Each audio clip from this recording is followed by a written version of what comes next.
Okay. Excuse me, I gotta get ready. I'm new to this. I was instructed beforehand. I have to have certain things set just right here. Hang on.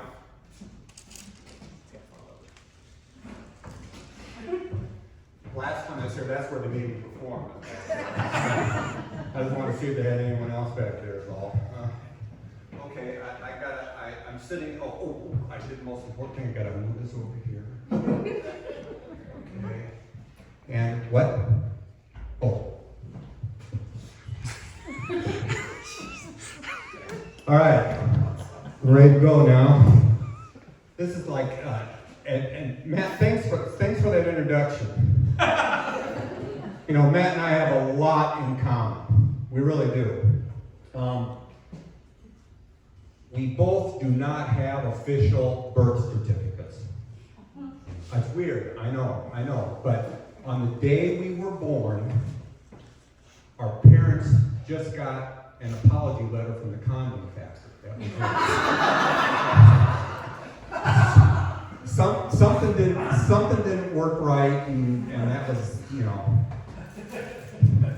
what we have in common, so it's kind of neat. Now, I am very honored to be here. I mean, it's a great crowd, and like you said, I'm new to doing this, so thank you for being kind to me, and I get to do a bunch of jokes with some great comedians and work with some great comedians, and they're all going through midlife crisis, but I've been there, done that. Don't have to worry about that. And even though I may be the oldest comedian tonight, by far and away, I'm the best looking one. Yeah, thank you. And the reason I'm the best looking one is because I know I'm the best looking one, because every time I go into the bathroom and I take my clothes off, I turn the shower on.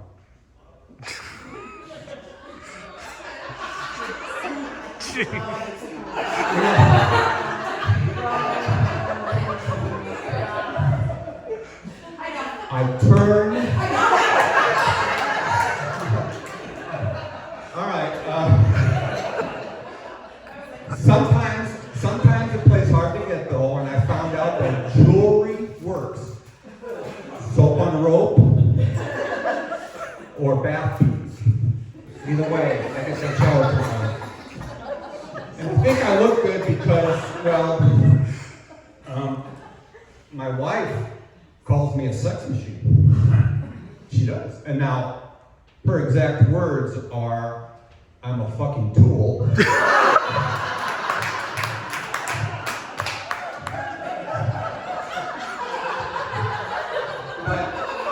but it's the same thing.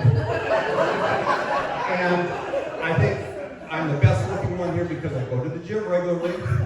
And the machine I like to work out with the most is the most technologically advanced. In fact, you have to pay extra to work out on it. You put your money in, and you just got to pull these two levers, and snacks come out. It's great. I love working out with that machine. But okay, we're here to talk about midlife crisis, and I want to tell you about a classic midlife crisis that a friend of mine went through. He's a gastroenterologist. And for those of you that don't know what a gastroenterologist is, it's a doctor that's essentially a pain in the butt. So this guy had been a gastroenterologist since the invention of the butthole. And he called me up one day and he says, hey Tim, I'm finally going to get to do what I've always wanted to do. I'm going to be a car repairer, a mechanic. And I go, a mechanic? He goes, yes, I'm going to leave my practice, I'm going to enroll at DMAC, I'm going to get certified as a car mechanic. I thought, okay, fine. About a couple months later, he calls me back and goes, I did it, Tim. I'm now officially a car mechanic. I got a 200 on my final exam, and it was only worth 100 points. I go, okay, that's good to hear. How did you get 200 points on a 100-point final exam? He goes, well, the first thing they had us do was take the car engine apart. 50 points if you did it correctly. Then they have you put the car engine back together. 50 points if you do that correctly. I go, that's great, there's 100 points. How did you get 200 points? I did it all through the tailpipe.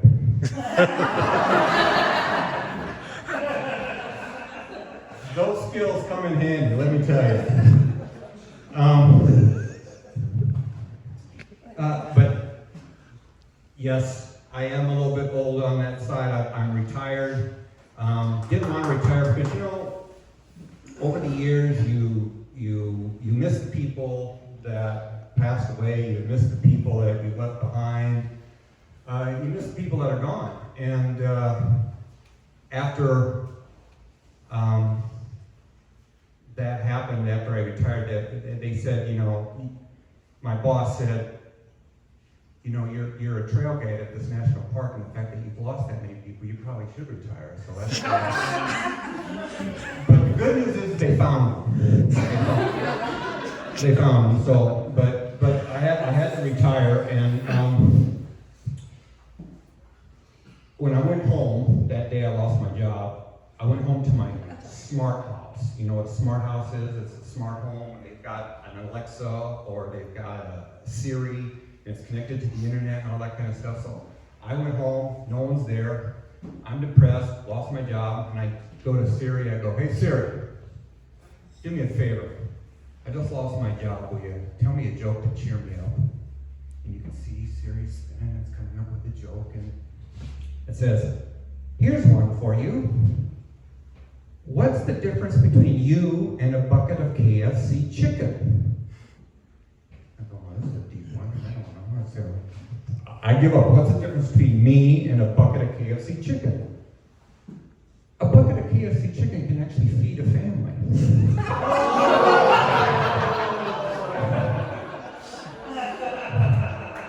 We no longer have a smart house. It's a dumb house, but I like it better that way.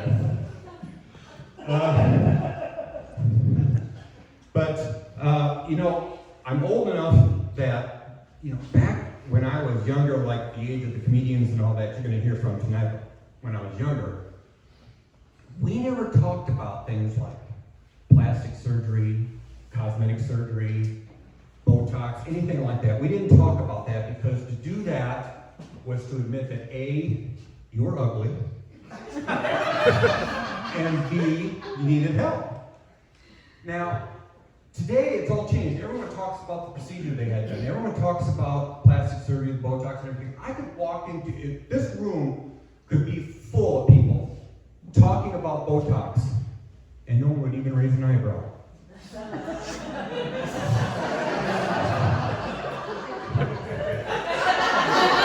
Raise an eyebrow, you know, when we get Botox. We'll talk later, okay?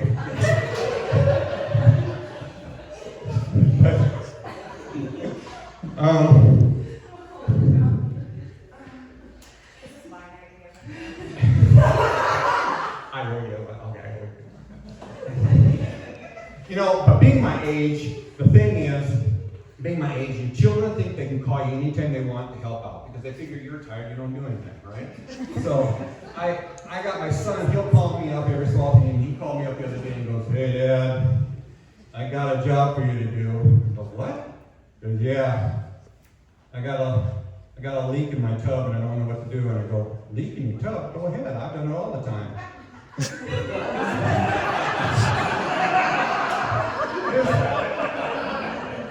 There's no shame here. And my daughter, she'll call me up. She goes, hey Dad, I need some help with my Bluetooth. I go, call a frickin' dentist. If you would brush your teeth now and then, they wouldn't be so blue. But, you know, one of the things I like to do is I do like to play with my grandchildren. And I do like to play with my grandson. He likes to play Batman and Robin. The other day I was playing Batman and Robin with him, and I go, I can see through that door with my x-ray vision that there's kryptonite in there. I won't be able to go in there and save you. And my son, he heard us playing down the stairs, and he yells up, he goes, that's Superman! I go, thank you, I thought it was pretty good too.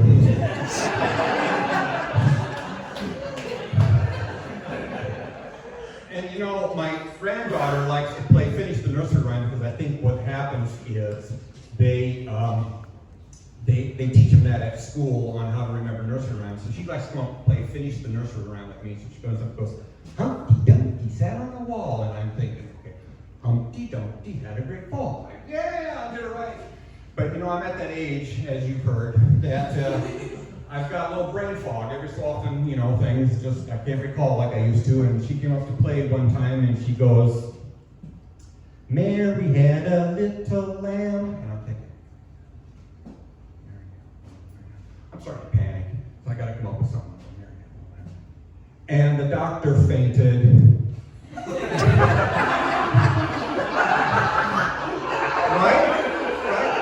Oh, come on. Now, if you guys went to the hospital expecting to have a baby, and I'll pop the lamb, you faint too. It didn't go well. You know? And another thing I got to be careful with is flatulence around your kids. Flatulence, that's farting. Farting. It's flatulence, but that's what I call it at my age. And you know, when you're around your grandchildren, you got to control it. And when you're sitting there and you let one rip, and your daughter goes, "What was that? What was that?" And I go, "You make up stuff." You go, "Well, that was a barking spider." Yeah, it was a barking spider. Be careful, don't step on them. They'll smell really bad if you do. Oh, you must have stepped on a barking spider. My fondest memory, though, is in church. Last story, and I'm done. That's my fondest memory in church. I'm sitting next to Grandfather. And we're in church, and it's during silent prayer when everyone's supposed to be quiet and pray. And my grandfather leans over and he whispers to me, he goes, I let a silent one go and it started to smell. I don't know what to do. I go, well, Grandfather, the first thing I do is get new batteries for that hearing aid. Thank you very much.